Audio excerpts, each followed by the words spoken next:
Welcome, everybody. It is March 4th, 2022. My name is Ken. Thank you so much for joining us. I appreciate it. If you're listening to us live on the facebook.com/BetterOnDraft or twitch.tv/bod podcast, we appreciate it. If you're not listening live, you're listening via podcast, you, of course, can listen to us live following those links. And if you're listening via podcast, you can always check out the video, which is just at youtube.com/BetterOnDraft.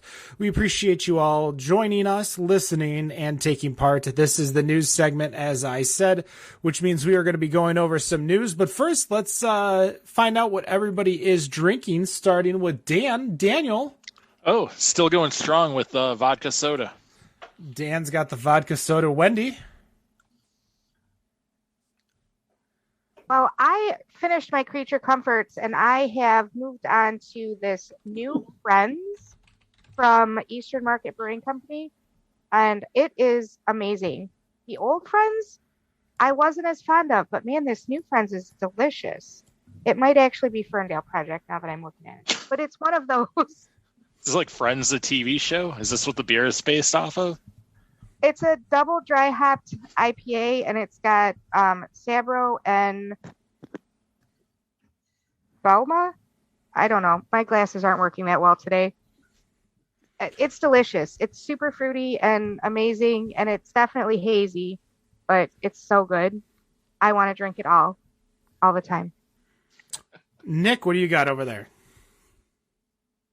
I am still finishing up my Cat's Meow from Exhibit A, and I am not touching the 5-year Hop Slam. That's also next to my Cat's Meow. I'm refusing. Nasty. You know what's great is that we're actually much older than that 5-year Hop Slam as a podcast. We've been doing this for 6.5 years now. I know.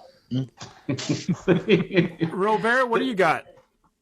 I pretty much refilled. I've got pretty much like 80% ginger beer, 20% bourbon in there. And then, of course, the intro glass that is poured right here, which we'll get to. I was hoping you were going for the bourbon and ginger beer for the hell intro. No. That's why there's a splash in there. No. That's why I drink ginger beer, so I can't chug things. Like Moscow Mules, that stuff's so hard to like slam or drink fast, so it's easy to drink and it slows me down. But for me, I've got some O'Doul's Amber drinking to pair with my hoppy ambers. I got 2 more. But as always, with segment 2, here is Robert with the beer news.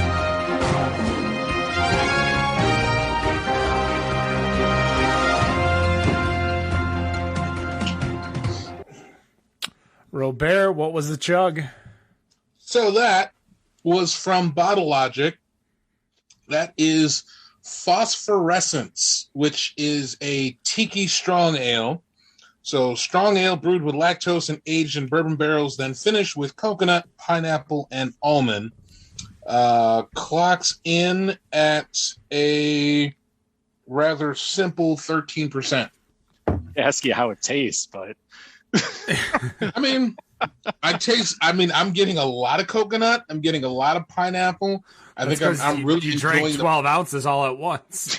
The pineapple that's coming off of it. I'm really enjoying it, and I was pretty much kind of sold on it being a strong ale. That I was like, yeah, I got to have this one. so why not chug it? Why wait? I mean, there's some left. Go ahead. I was thinking later this year investing in everyone for microphones so you all can sound as nice as I do, but apparently I need to get glasses for you and Wendy if your glasses aren't working as well as they should be in this day and age. So let's kind of go backwards. From the questions from our interview. We just interviewed Harmony Hall and Harmony Brewing, same brewery out of Grand Rapids. Go check out that podcast. Actually, you know what? Hold on. Before we go, we start March Draftness technically tomorrow, but as you're listening to the show, if you're not listening live, it started back on Saturday at noon, is when the voting goes out. For those of you who do not know, back in 2020, we did Facebook polls. And in 2021, Facebook removed the polls. for group, or not for groups, but for pages. Therefore, we can't do groups anymore. Can't do polls anymore on our page. So we're back to the emoji system, but I made a video that you can go watch on how to do emojis on Facebook on your phone or your computer. So hopefully we don't have too many issues. You can only, how do they say, lead a horse to water, but can't force it to drink. But we'll go through. Actually, I'm going to start with Dan today. All right. Dan, what do you got? Yeah, go ahead. I actually can't wait till you get the votes that aren't the correct emoji at all. Those are always my favorites. And it's just like, what are you actually doing? Oh yeah, when someone just gives you a heart, and not just a thumbs up, but like a heart or a sad emoji or an angry. Totally wrong one. Totally wrong. It was like, okay, good job. You read the rules. It was really hard to read those two sentences. But anyways, hitting right with the current times as far as beer news and current events go, Rogue creates a Fuck Putin charitable beer as conflict hits close to home. BA General Counsel details what TTB final rule means for brewers. So basically what Rogue is doing is they have created this IPA that they are selling in their brew pubs, and 100% of the proceeds from this is going to the Ukraine Crisis Relief Fund to help nonprofits provide access to education, food, medical services, and more in Ukraine. Not always a fan of doing that, sending out to another party to distribute, but that is a great thing. Apparently one of the, not the founders, but the president, his family was displaced by Russia in 1944 when they invaded Estonia. Where didn't they invade? So give them props to that, which is what made them decide to go ahead and do this. Do you guys think we're going to see a lot more breweries doing this? This is the first one I've really come across. They are national, Rogue's a bigger one, so maybe there are smaller ones, but do you expect to see a lot of other breweries get into this going on as that war continues to expand further and further? I have been in a lot of business groups on Facebook for craft beer, seen a lot of individual breweries doing their own thing, whether it's promoting local communities, like a local Ukrainian community. There's a lot of, like I saw people, remove or change the names of quote unquote Russian imperial stouts to Ukrainian imperial stouts. There are things that you can do, things that are going to give you press. I don't know if we're going to get a beer made and in time for what needs to be done this second. Because, you're talking a beer that's your 30 days. We don't know what's going to happen in 30 days for a beer, for then the proceeds to then be donated to then. So, I think maybe a handful of breweries can just rework some of their current beers, throw on a new label and go. But I don't think we're going to see a beer to the way we saw Brave Noise, Black is Beautiful. A lot of the things that Sierra Nevada does with like Wildfires or New Belgium. What was that? What was the one that they did? The New Belgium worst fat tire ever beer. Oh, the one with about climate water. change. Yeah. Yeah, so I don't think we're going to see... we might see it, but again, the money is needed this second, not 2 months from now. It can't be put off. So I think there will be a lot of breweries that create a label, slap it on a beer that they already made and rename it. So, it's already built in. Any Russian Imperial Stout can easily be named to something else. Proceeds go donate and go. So that's my guess, but I don't know if you guys feel different. No, there's a lot. It's just as you said, is that with a lot of the other efforts that have been done with the Wildfire beer, I can't remember the name of that one. From Black is Beautiful, where there was a collaborative effort, Brave Noise, where there was that collaborative effort. There is an issue where there is not enough time. And so I think it is just kind of as resilience. Thank you. That there isn't enough time to do a collaborative effort, but it kind of goes into one of my articles as well, which I was going to ask a different question when it comes to mine. But there gonna be those changes. There is gonna be those Russian imperial IPAs now being changed to Ukrainian or Estonian or whatever else country that might be, all the other countries that are nearby. And we're gonna start having more freedom toast and freedom fries moments.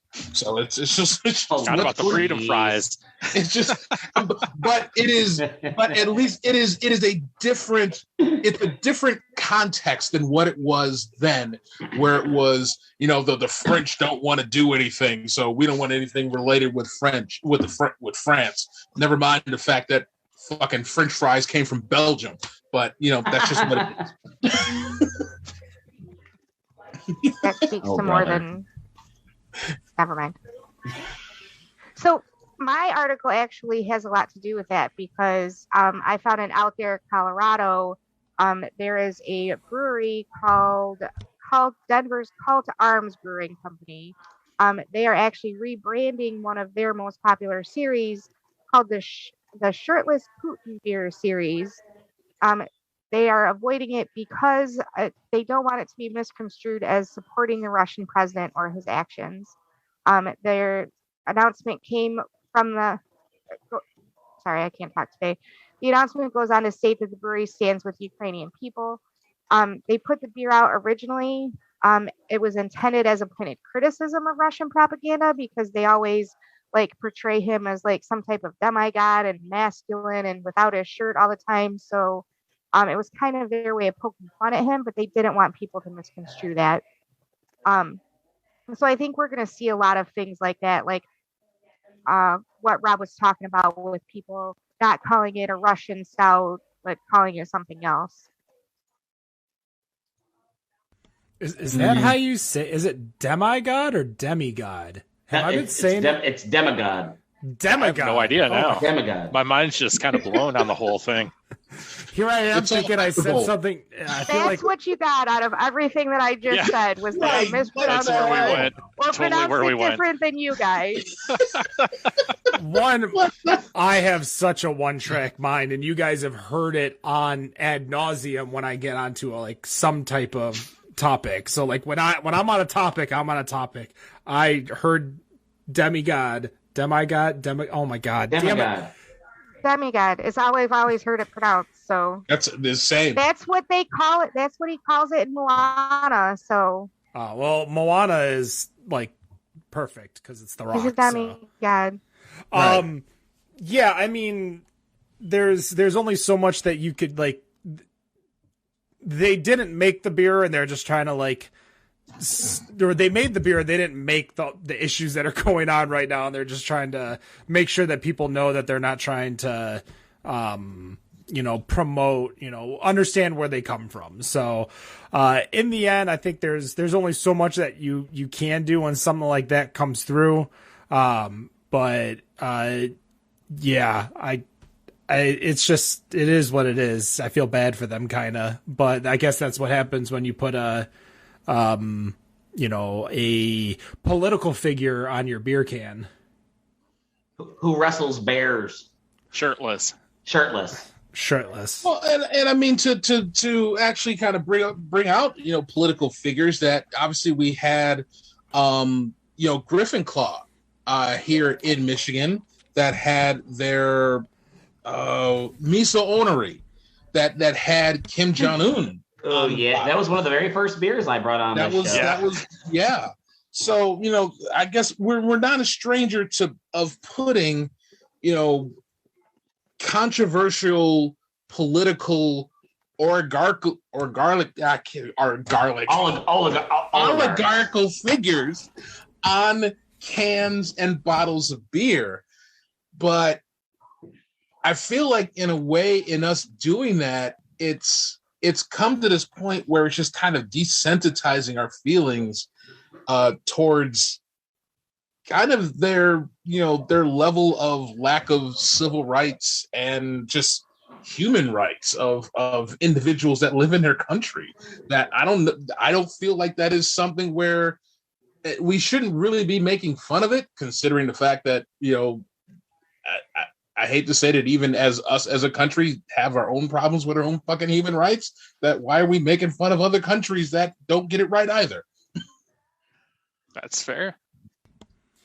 Yeah, I think there's going to be, especially in the craft beer industry, with Russian Imperial Stouts, with beers with punny names, we're going to get a lot of quick changes to adjust for the current I don't think anything is going to change. I think it's all going to go back to normal in a year, hopefully. The going back to normal in a year. That's what I'm hoping. But I don't think there's really too much to read into. Again, I think for them, because as kind of Wendy put it, it's the propaganda that they put out with putting out Putin and, shirtless riding a horse or with a gun or something like that, or playing hockey. These are the kinds of things that's what they do to make him look like a tough leader. So we joke on it, but in the end, we'll go back to it in a year. We'll make, Putin on the Ritz craft beer. Is this Taco? Is Taco making a comeback with his Putin on the Ritz song? Yes. Okay. That's the original singer of the song. I kind of figured. I did not know. I was just hoping you would explain it to me before. Oh, no, I would know. It's on Sirius XM first wave all the time. Not the Putin version. Oh, I was like, wait, there's like a... Yeah, all right. No. Yeah, I don't. I'd be the first one to tell you, Daniel, that there would have been a song like that on YouTube somewhere. I don't think it's going to go as far as if you don't change your beer from a Russian Imperial Stout to a Ukrainian Imperial Stout, or just omitting it, you're going to get canceled or something like that. Yeah. People don't even know the reason that's called that. That's a stupid reason. So I actually don't even know the reason. Do you know the reason? Yeah, the British made a stout and gave it to Peter the Great. It was a porter. It was stronger, and that's why it was a Russian Imperial. And nothing to do with food, nothing to do with Soviets, nothing to do with anything like that. I thought it had to do with the fact that, when they originally made it and it was going across the country by train, that it would go bad. So they had to put more hops into it in order for it to actually survive the trip from one side of the country to the other. Wasn't that the IPA? Going from India that was to the England? IPA, but I thought that was the stout as well. Imperial Stout was originally brewed by the major porter brewers in London as an extra stout porter for export to the Baltic countries and Russia from the late 18th century onward. It gained its title as a drink supplied to Russian Imperial Court of Sarnia, Catherine the Great. Is that Sarnia? Yeah, Sarnia, Catherine the Great. So that is the beginning. There's also... from learn.kegerator.com, because of course with craft beer there can't be more than one story. Perhaps it all started with a request on a 1698 trip to England. Peter the Great is said to have tasted a black nectar called stout, and upon first sip he immediately had fallen in love. He wanted much to imbibe in his newfound love when he returned home to Tsarist Russia, so he requested some be sent to the imperial court. So who knows? I had a friend that found a recipe that was actually used by the court of Catherine the Great for a Russian Imperial Stout, and he made it for me for my birthday, and it was amazing. I don't know which story is right, but I like the first one better just because of it. Maybe we'll just start insert randomly named countries, like a Moldovan Imperial Stout. So I did just find a beer called Bolshevik Bastard that has a picture of Stalin on it. I mean, if this thing can be made, I don't know why people are getting up in arms about anything else. Is that a stone beer or no? No, it's from somewhere called Nickelbrook. I'll send you guys the picture. I was like, Ontario. Ontario. Oh, is it? I mean, I don't think anybody's up in arms about anything. I think it's just breweries' way of showing their support. Yeah. I agree. Doing what they can, because it's not like they can say, I'm going to cancel all my exports to Russia. Right. Yeah, they don't have that much control, but yeah, that would be my guess. Do we have any non-Russian stories? I got one. I mean, it's dominating the news cycle. It is, Yeah, but it I think we've beaten this part to the death. Yeah. I can chime in, Ken. Thank you, Nick. All right. Can you still believe it that in the year 2022, there are still some states that don't allow beer and wine to be sold in grocery stores? Why, yes, Nick, that? I can. Oh, okay. Well, in Maryland, there is a bill on the table in the state Senate for the second year in a row to allow beer and wine to be sold in grocery stores. The grocery store owners associations arguing that it will help boost their razor thin profit margins, whereas on the flip side, the party stores or liquor stores, I guess we'll call them on that side of the country, are saying, quote, it's a terrible idea. There will be a lot of stores put out of business. Do we really want to hurt all these businesses that have been paying taxes and employing people for so many years? Do we really want to do that? State Senate Bill 603, similar, which if approved ultimately allow the sales, and a similar Bill 608, which only also allows sales in the city of Annapolis, Maryland. It's interesting because we go driving around the state of Michigan, we go to Kroger, we go to the local mom and pop Spartan brand grocery stores, the IGAs, if you live out in the farm country, they sell beer and wine like it's no big deal. Whereas in Maryland, so close to the nation's capital, and they even acknowledge it is an old law in the state of Maryland that you cannot sell beer or wine in grocery stores. I don't know. What are your guys' thoughts about this? I'm surprised Maryland doesn't let you buy on Sundays, of all places. Well, hold on a second, because I need to interrupt here, because I remember mentioning this to you directly when I was in Baltimore, and you're like, damn Puritan laws. Like, that's literally, this response is in my head of random knowledge and facts of messages you sent me. Because I remember walking the city and I'm like, oh, I'll go to a beer store to grab some stuff for my hotel. And you're like, no, you can't. Yeah, the Sunday laws was still there. I think the local mom and pop, just because it doesn't exist, obviously they want to protect their ability to sell versus grocery stores, because how many times have we heard about places like Meyer and stuff getting like Bourbon County and the local beer store doesn't have it, or only gets a very limited amount because they can't sell 312 as much as Kroger can.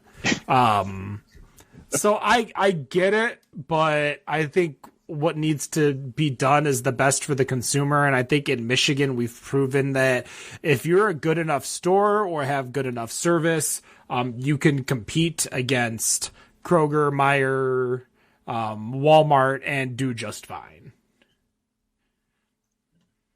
But I don't know, Dan, do you have any forgotten memories? Maybe I need to... No, that was probably a while ago. Dude, it's been so long since I've been out to that part of the country. It was 2016.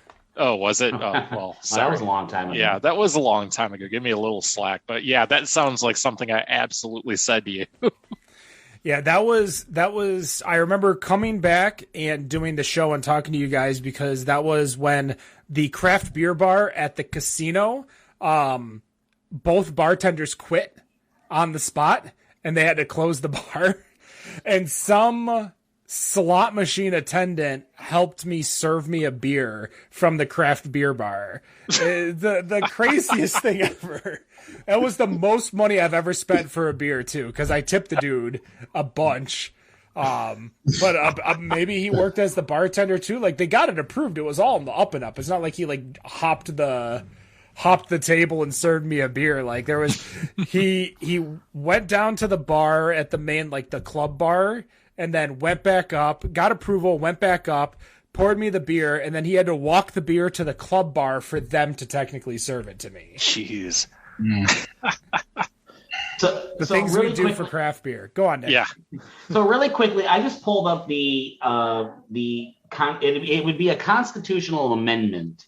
So what it'll be is that it's actually going to be going to a second reading, this Bill 603. It will go to a second reading, and it'll go to a referendum to a ballot to the voters, which the voters would then ultimately decide. If it passes, it would then begin in effect just in time before the 4th of July in 2024. So July 1st, 2024. If this bill passes by the voters, if it goes through Senate and gets onto the ballot, will go into effect. It's a very, very short bill, but very straight to the point. It's only the bill itself is only like about a page and a half long, if that, but you could probably say it's really just a paragraph. Not a lot of pork, as they say. Yeah, exactly.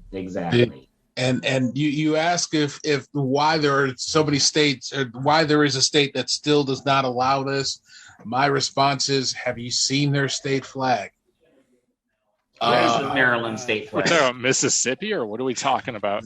They are always what I always see is just like the most fucked up state flag I've ever seen. Oh, yeah. It's... I'm actually surprised. I did not know that they were still one of those states that didn't do that. When you brought it up, immediately, I know Indiana made the change, but I was immediately just kind of thinking about Indiana.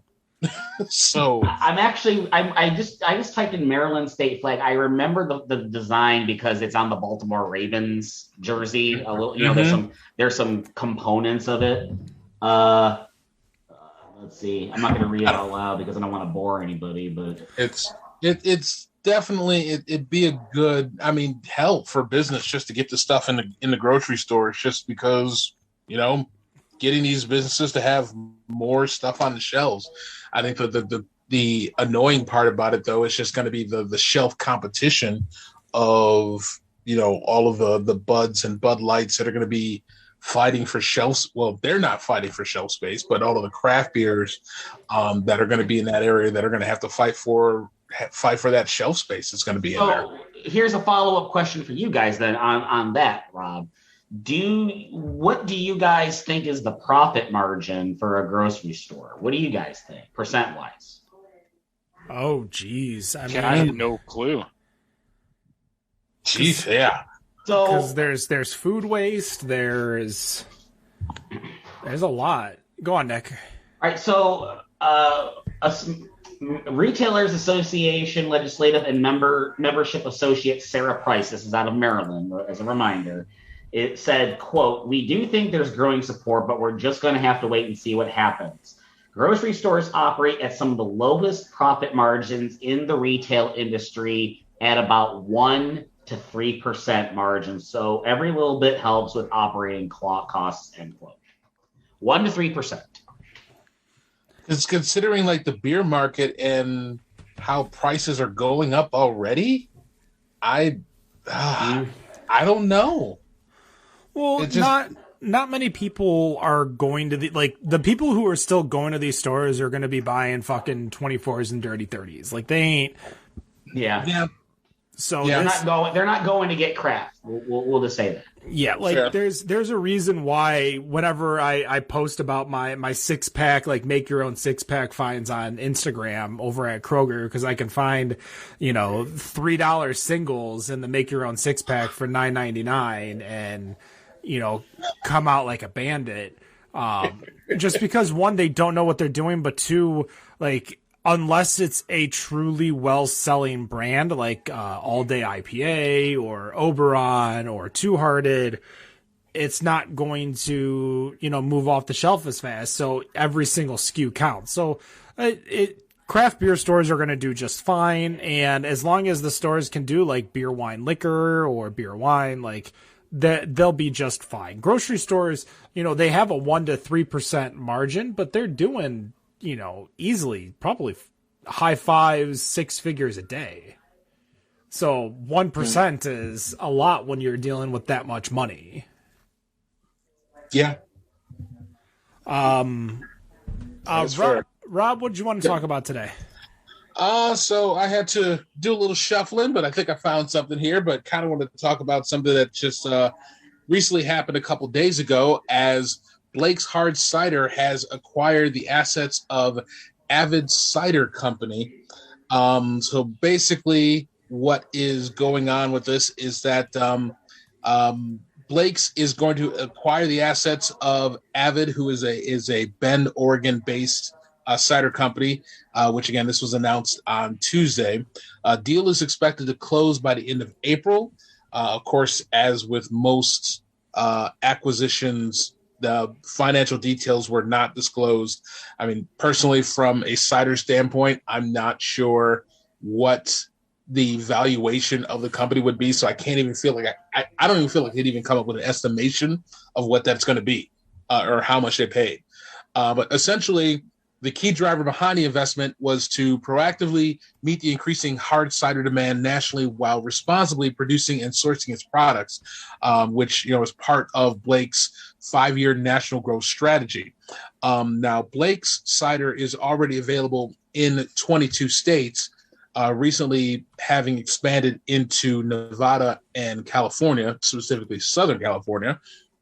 But they plan to distribute in 28 states by the end of 2022.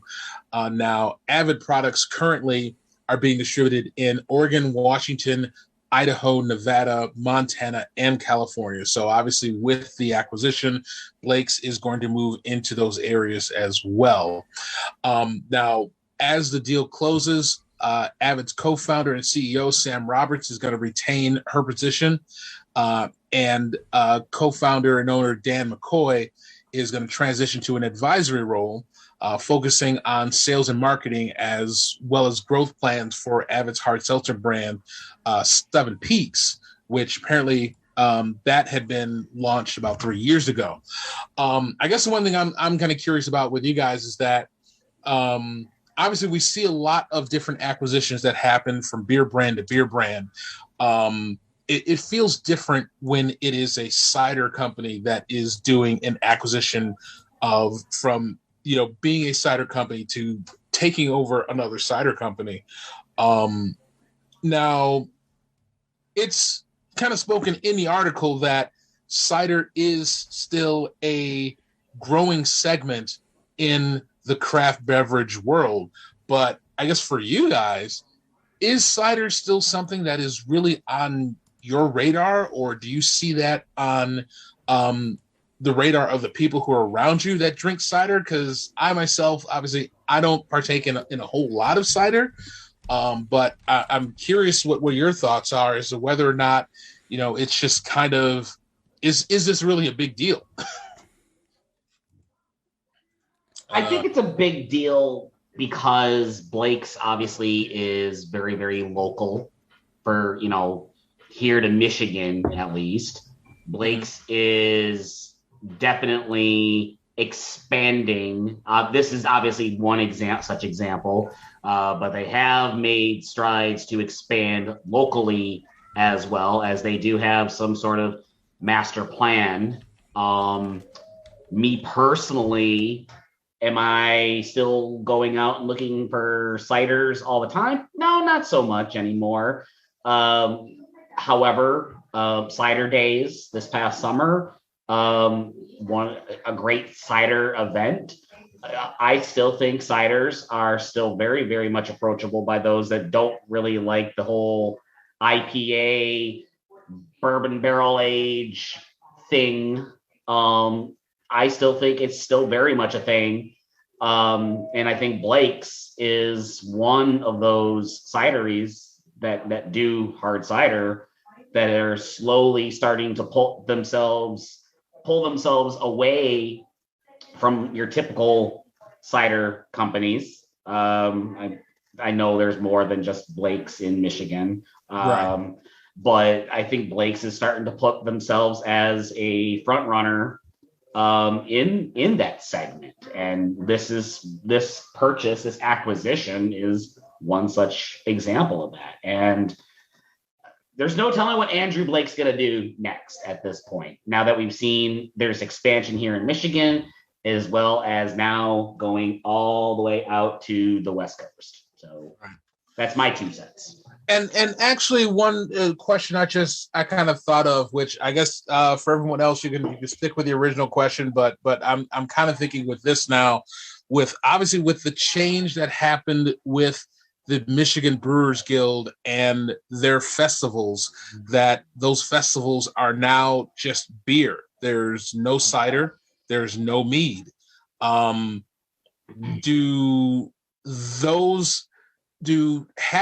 Taking those away from the beer festivals cause something like this acquisition kind of take a hit from a purchase standpoint, because as much as they're purchasing Avid, they still can't showcase these products in those beer fests. Like, they have to have their own festival of some sort. Well, they can't showcase it in those 5 festivals. They can still go to the Jimmy John's Festival. They can go to this weekend Suds and Snow up in Ludington, Burning Foot Beer Fest. Like, the only things they can't do is go to the Brewers Guild Festival, because as we kind of talked about with Harmony Brewing, they used to be a brew pub, and the Brewers Guild festivals allow for brew pub distribution at that festival, which puts the hard line in for cider and mead. That's what we learned back when we had Ashley's on. Eric Smith, as well as B Nectar on with Miranda and Carrie a couple years ago. It's probably like 4 years ago, but my mind is melted with dates and times for that kind of stuff since COVID. As much as I can remember random comments Dan made to me 6 years ago. So they're going to be just fine. They're going to have cider days. They're going to be able to go to Royal Oak Beer Fest. They're going to be able to go all out. It's just the Brewers Guild festivals that they can't go to, but this will allow them to bring in new ciders, hard seltzers, and their hard seltzers, if you haven't looked at it, aren't like your Trulies. They're basically seltzered apple wines. So they're almost 200 calories for a can. So it ain't, it's carby, and it ain't as healthy as you might think. Right. And I've missed that apple cider donut stout I don't know how many times. Every time. And shout out to Kevin DeVries, the man, the myth, the legend, sales manager that is with Blake's. So apparently you're probably a little busier. Put it that way. Well, they also just purchased or teamed up with Pleasantries, and they're taking over a bunch of stuff over at Gibraltar Trade Center, over in Macomb. I love their name. Is it Macomb? No, it's not Macomb. It's that name's amazing. Clemens. Yeah, Mount Clemens. Pleasantries. Yes. Yeah. So, and along with Avid, though, they're also getting the farm up there. So that's, we're talking more than just a hard cider asset. We're talking like land and place for growth. And I think Oregon is weed legal in Oregon. I would think so. I would be shocked if it wasn't. Yeah. But I mean, that's the thing you're looking at right now is land and places for growth for growing products. As much as I love the fact that Michigan is like the most spread out of different products that are grown in the state. We learned that when Dr. Trey Malone came in, like our agriculture business is so spread out between so many different products. But I think for them, adding Avid will allow them to grow a lot more products up in Oregon, as well as with owning now Gibraltar. That's a huge place where they could potentially figure out ways to do like indoor hydroponics and do some fun stuff with different products inside, doing inside grow houses. Right.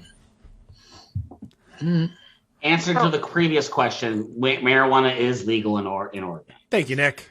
You're welcome. Wendy, you got something? So I really don't have much to add to what everybody else has said, but I do just want to say kudos to Blake's for doing this. I mean, that's kind of what people get into business to do, is to be able to expand and grow. So well done. That's all I have to say. Proud of you.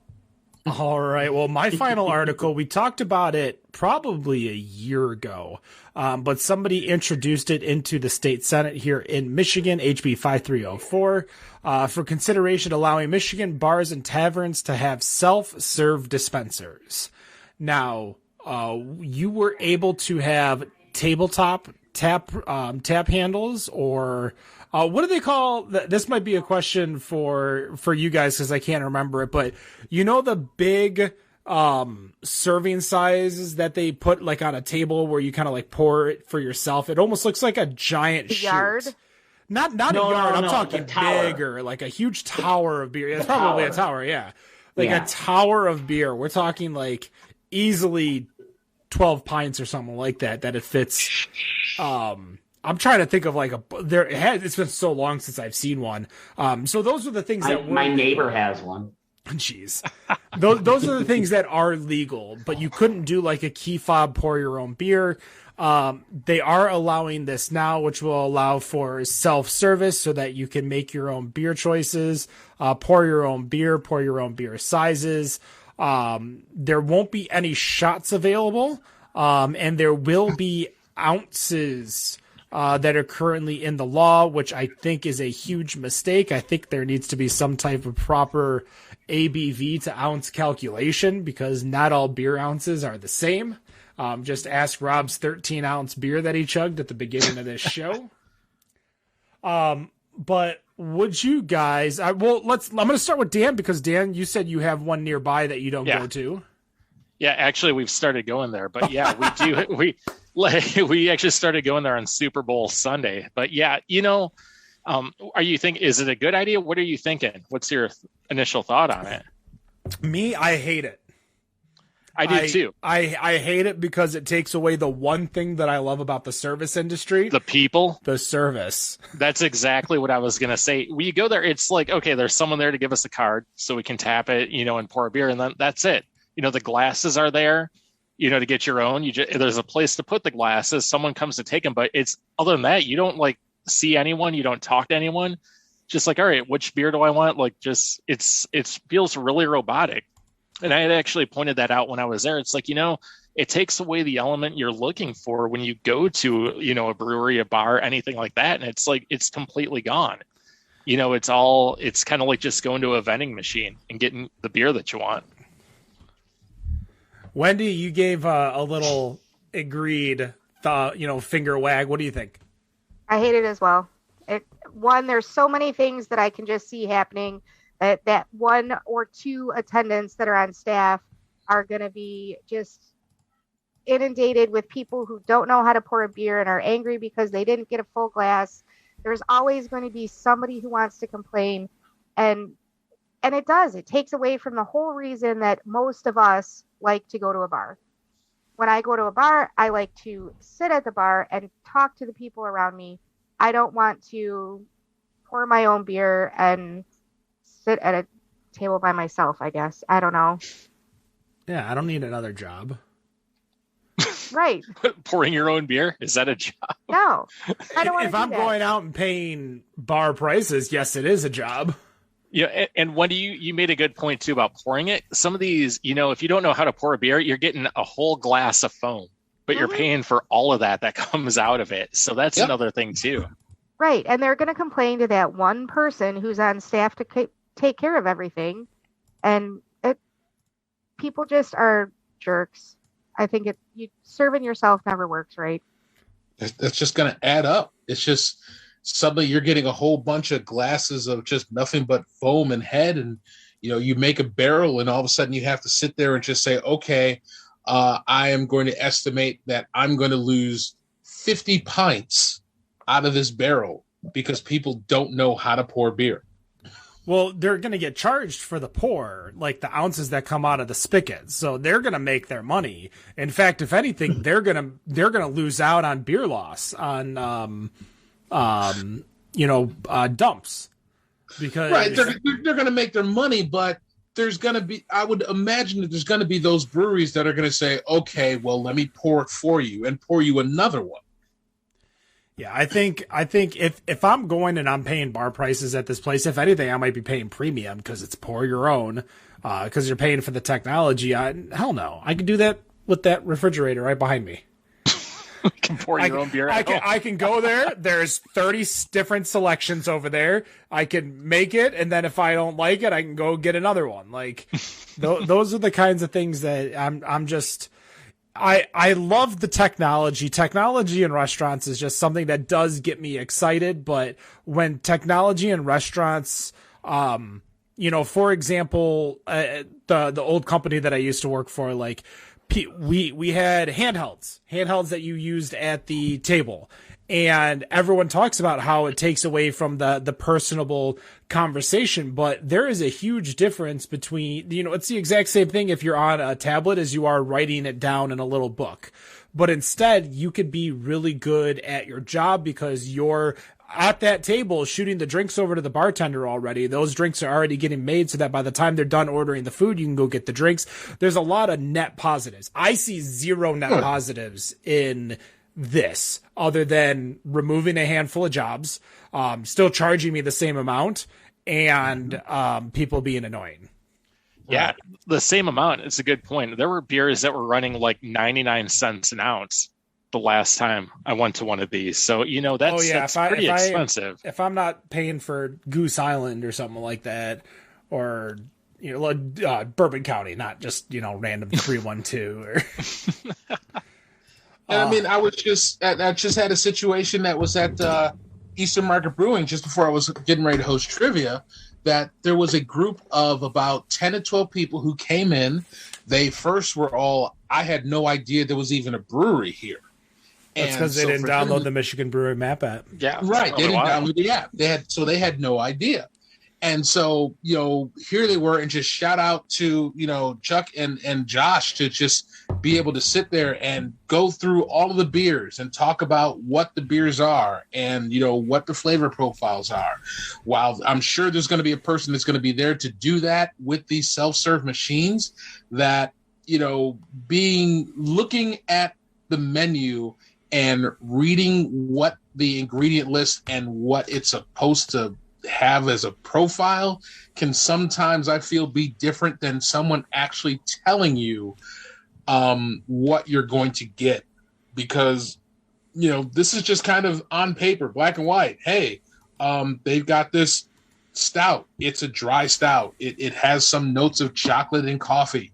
But if you want something that's more coffee forward, then there's nothing on the paper to tell you to go after the other beer. It's just that this one, it's got some coffee notes. I'm going to get this beer. And then suddenly it's just, for that person, it's going to be too malt forward that they may not like. So, to have the people there to be able to explain the beers and talk about the beers, I think this takes away from it. And it's just, I don't like it. All right. Well, that's going to do it for the news segment, March 4th, 2022. Folks, if you're listening via the podcast or on our YouTube page, head on over to facebook.com/BetterOnDraft. March Draftness has started. The winner of the entire contest is getting a keg of their beer purchased by us, Better on Draft. We're going to show up and we're literally just going to give away the beer one pint at a time to our 147 or so brand new friends. So head on over to Better on Draft. Vote for your favorite breweries. You can vote in all 32 contests for this round one. That's going to do it. Head over to our TikTok at Better on Draft. We're listening to some vinyl. We're doing our King of the Hill now over there. So go check it out. And no matter what you think of your beer, we think it's Better on Draft. Have a good night. That brewery is north of M59. I will not be there. Peace.